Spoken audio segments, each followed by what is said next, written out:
Okay, real talk.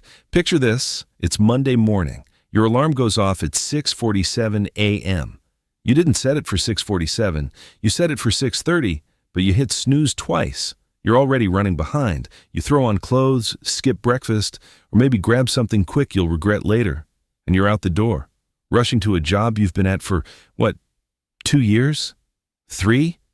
And somewhere in that drive, or that commute, or that walk to the office, there's this tiny voice in the back of your head that says, "Is this it?"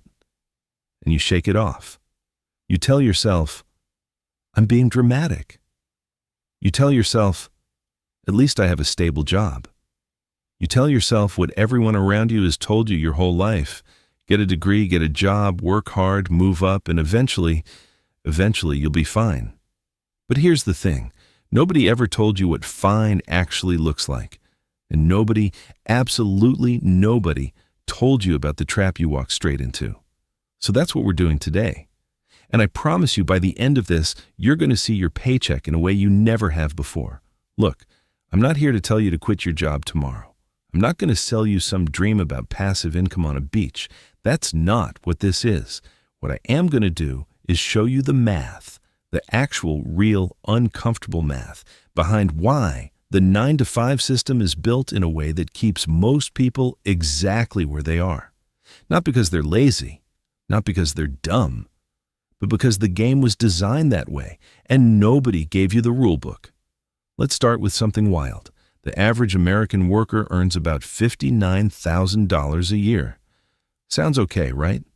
But after federal taxes, state taxes, Social Security, and Medicare, you're taking home closer to $44,000. That's already $15,000 gone before you touch a single dollar. But wait, it gets worse. A 2023 report from the Federal Reserve found that nearly 40% of Americans couldn't cover an unexpected $400 expense without borrowing money or selling something. 40%. These aren't unemployed people. These are working people. People with jobs, people doing everything they were told to do. So why is that happening? Why are people working 40, 50, sometimes 60 hours a week and still one bad month away from a crisis? Because of something I want you to really sit with. Your employer doesn't pay you what you're worth. They pay you the minimum amount required to keep you from leaving. Let me say that again. Because it matters.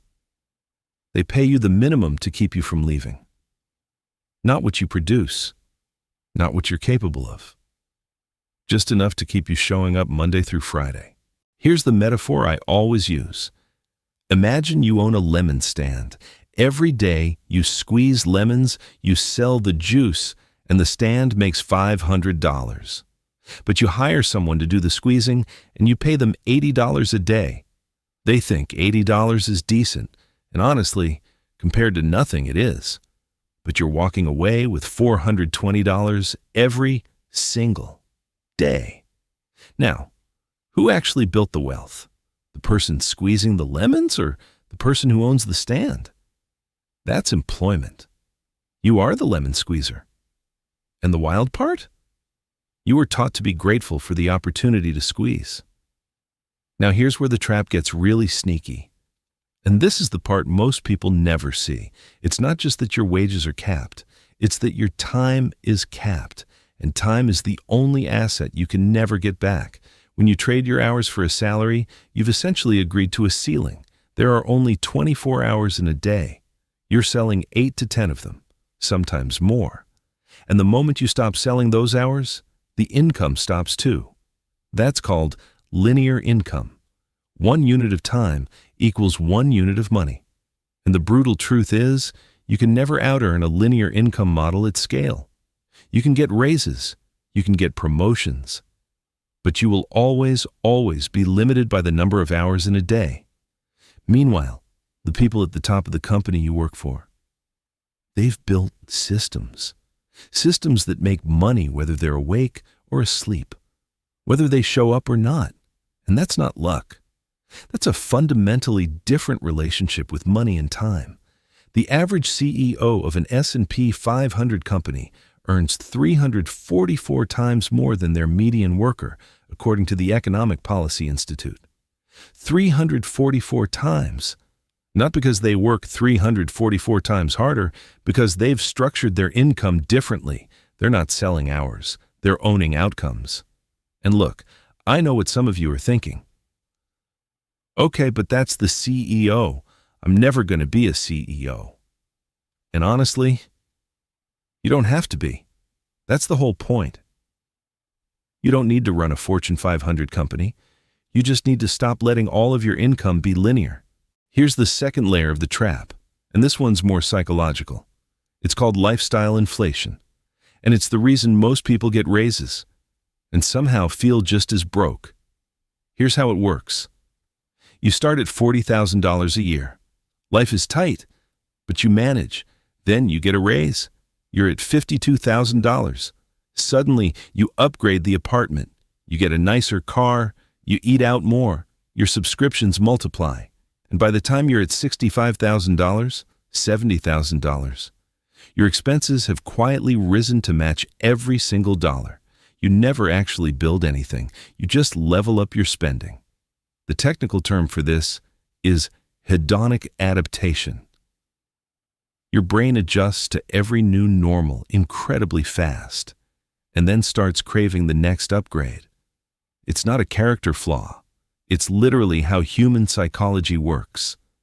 But the 9-to-5 system, with its predictable incremental raises, feeds this cycle perfectly. You're always just comfortable enough to not make a change, and just stressed enough to want to spend money to feel better. You're not saving. You're sedating. So what do you actually do about this? Because I don't want to just depress you. I want to give you something real. Step 1 is the most important, and it's not what you think. Before you touch a side hustle, before you open a brokerage account, before any of that, you need to understand your number. Your number is, how much does your life actually cost per month? Not how much you spend, how much your life requires. Rent, food, transport, utilities, insurance. Strip everything else out. That number is your baseline.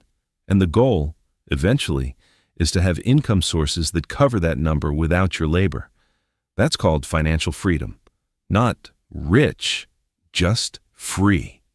Step 2, and this is where people skip ahead and get lost, is to stop trying to save your way to wealth. According to a study by Northwestern Mutual, the average American saves less than 5% of their income. At that rate, saving alone will never build real security. You have to start investing, even small amounts. The S&P 500 has historically returned around 10% per year on average over the long term.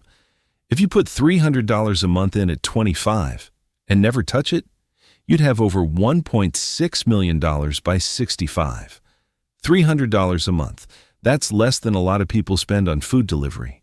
The problem isn't that people can't afford to invest, it's that nobody taught them it was an option. They were taught to work, not to build. Step 3, and I say this carefully because it's not for everyone right now, is to start thinking about one additional income stream. Not 5. Not a whole business empire.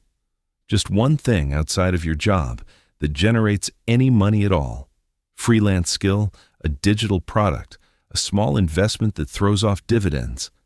Anything that means some money comes in that isn't directly tied to you clocking in. The psychological shift alone is enormous. The moment you earn your first $50 outside of your job, something clicks. You realize income isn't just something that happens to you. It's something you can create. Look, I want to be straight with you before we wrap up. The 9-to-5 isn't evil. There are people who genuinely love what they do, who find meaning in their work, and who also manage their finances well. I'm not here to shame anyone for having a job. Jobs serve a real purpose. But the mindset that a job alone is a financial plan, that is the trap. The belief that if you just work hard enough, long enough, loyally enough, the system will take care of you. That is the trap. Because the system was never designed to make you wealthy. It was designed to make the system run. And the people who figured that out, they stopped waiting for a raise to change their life. They started building something, even slowly, even imperfectly, on the side. They learned how money actually works. They started treating their income like a tool instead of a ceiling. You can do that too. You don't need a trust fund. You don't need a finance degree. You need information, and you need to start imperfectly now. Because here's the truth that nobody tells you when you're 22 and excited about your first job offer. Time is the most powerful financial asset you have. Not money, time. And every year you spend assuming the 9 to 5 will eventually solve everything for you. That's compound interest working against you instead of for you. The trap only works if you don't see it. Now you do. So what are you going to do next?